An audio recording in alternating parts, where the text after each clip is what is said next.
जय माता दी।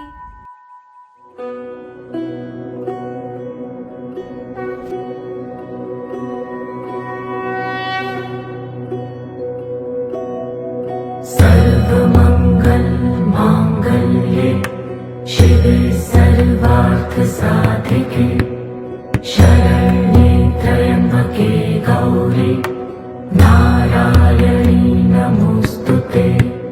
या देवी सर्वभूतेषु विष्णुमायेति शक्तिता नमस्तस्यै नमस्तस्यै नमस्तस्यै नमो नमः।